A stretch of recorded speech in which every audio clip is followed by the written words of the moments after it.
Hello दोस्तों, कैसे हैं आप सभी। आशा है कि आप सब अच्छे होंगे। इस वीडियो में हम आपको क्लास 10th का फर्स्ट चैप्टर कराएंगे। तो देखिए दोस्तों, अपना चैप्टर क्या है, रासायनिक अभिक्रिया एवं समीकरण। तो हम पढ़ते हैं समीकरण, रासायनिक समीकरण किसे कहते हैं। तो देखिए दोस्तों, यहाँ क्या है, रासायनिक समीकरण।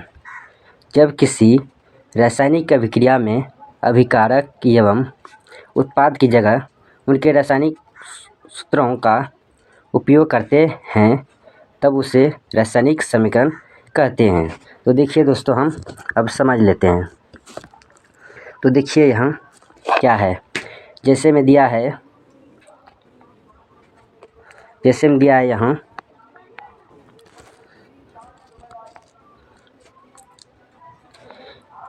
Mg+O2 MgO, तो यानी कि मैग्नीशियम प्लस में ऑक्सीजन बन के क्या बनाया है दोस्तों, मैग्नीशियम ऑक्साइड बनाया है। लेकिन अगर मैग्नीशियम को हिंदी वर्ड में लिखा जाता है तो कैसे लिखा जाता है, कुछ इस टाइप से लिखा जाता है। इसी को हम किस में लिखे हैं दोस्तों, संकेत में लिखे हैं। जो संकेत में लिखा जाता है उसे ही हम क्या कहते हैं दोस्तों, रासायनिक समीकरण कहते हैं। यानी कि जो रासायनिक सूत्रों में लिखा जाता है। तो देखिए, ये रासायनिक सूत्र हुआ, मैग्नीशियम ऑक्साइड क्या है, रासायनिक सूत्र हुआ। ये तो समझ में आ गया। अब देखते हैं दोस्तों अभिकारक। अब देखते हैं अभिकारक क्या है। देखिए यहाँ अभिकारक, ऐसे पदार्थ जो रासायनिक अभिक्रिया में भाग लेते हैं तो क्या कहलाता है, अभिकारक कहलाता है। फिर से हम इसको दोहरा लेते हैं। ऐसे पदार्थ जो रासायनिक अभिक्रिया में भाग लेते हैं, यानी कि कोई नए पदार्थ बनाने के लिए जो रासायनिक अभिक्रिया में भाग लेते हैं उसे ही हम क्या कहते हैं दोस्तों, अभिकारक कहते हैं। तो देखिए यहाँ जिंक प्लस में क्या है, सल्फ्यूरिक अम्ल मिलकर के क्या बनाया है दोस्तों, जिंक सल्फेट बनाया है। प्लस में क्या बनाया है, हाइड्रोजन बनाया है। ये जो आप देख रहे हैं रासायनिक अभिक्रिया में क्या लिया है, भाग लिया है। इसे ही हम क्या कहते हैं दोस्तों, अभिकारक कहते हैं। आशा है कि आपको अभिकारक समझ में आया होगा। अब देखते हैं उत्पाद। तो देखिए दोस्तों, हम आगे हैं उत्पाद पे। उत्पाद किसे कहते हैं, ऐसे पदार्थ जिनका निर्माण रासायनिक अभिक्रिया में होता है क्या कहलाता है दोस्तों, उत्पाद कहलाता है। ऐसे पदार्थ जिनका निर्माण रासायनिक अभिक्रिया में होता है क्या कहलाता है, उत्पाद कहलाता है। तो देखिए दोस्तों, इसको तो हम समझ लिए कि इसको क्या कहते हैं, अभिकारक कहते हैं। जो कि रासायनिक अभिक्रिया में भाग लेता है उसे हम क्या कहते हैं, अभिकारक कहते हैं। जो उससे नए पदार्थ का निर्माण होता है उसे हम क्या कहते हैं, जैसे में नए पदार्थ क्या बन गया है दोस्तों, मैग्नीशियम ऑक्साइड बन गया है, मैग्नीशियम ऑक्साइड बन गया है। इससे ही हम क्या कहते हैं, उत्पाद कहते हैं।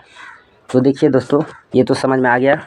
अब देखते हैं संतुलित रासायनिक समीकरण किसको कहते हैं, इसको हम समझ लेते हैं। तो देखिए दोस्तों, संतुलित रासायनिक समीकरण किसे कहते हैं, कितना बार एग्जाम में पूछा गया है ये वाला क्वेश्चन दोस्तों। तो देखिए, हम आज देख ही लेते हैं इसको। संतुलित रासायनिक समीकरण वैसे रासायनिक समीकरण जिसमें अभिकारकों तथा उत्पादों में विभिन्न तत्वों के परमाणुओं की संख्या बराबर होते हैं उसे संतुलित रासायनिक समीकरण कहते हैं। अब हम उदाहरण के माध्यम से समझ लेते हैं क्या है, कैसे है। तो देखिए दोस्तों, क्या बोला है, अभिकारक तत्वों के परमाणु संख्या। हम तो बताए आपको कि इसको क्या बोलते हैं, यहाँ से यहाँ तक अभिकारक बोलते हैं। अगर इसका परमाणु संख्या अगर उत्पाद के परमाणु संख्या के बराबर होगा तो उसे हम क्या कहेंगे, संतुलित रासायनिक समीकरण कहेंगे। तो देखिए दोस्तों, यहाँ भी है हाइड्रोजन प्लस में Cl2, तो क्या बन गया है, हाइड्रोक्लोरिक अम्ल बन गया है। तो देखिए इसी तरह से क्या है, सोडियम प्लस में H2O जल, तो बन के क्या बनाया है दोस्तों, सोडियम हाइड्रोक्साइड बनाया है। प्लस में क्या बनाया है, हाइड्रोजन गैस बनाया है। तो देखिए दोस्तों, हम फिर से एक बार समझ लेते हैं। तो इधर देखिए जिंक के कितना है, जिंक का परमाणु संख्या कितना है। देखिए इधर भी जिंक ये गो है, इधर भी जिंक ये गो है, यहाँ सल्फ़र भी ये गो है, यहाँ भी सल्फ़र क्या गो है, ये गो है। यहाँ हाइड्रोजन देखिए दोस्तों 2 गो है, यहाँ भी 2 गो है, और ऑक्सीजन क्या गो है, 4 गो है। इधर भी क्या है, 4 गो है। इधर भी देखिए दोस्तों हाइड्रोजन, हाइड्रोजन कितना है, 2 गो है, और क्लोरीन भी कितना है, 2 गो है। इधर भी क्या है, 2 गो है।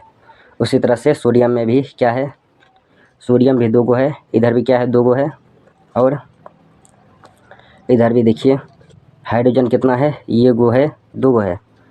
हाइड्रोजन 4 गो है इधर।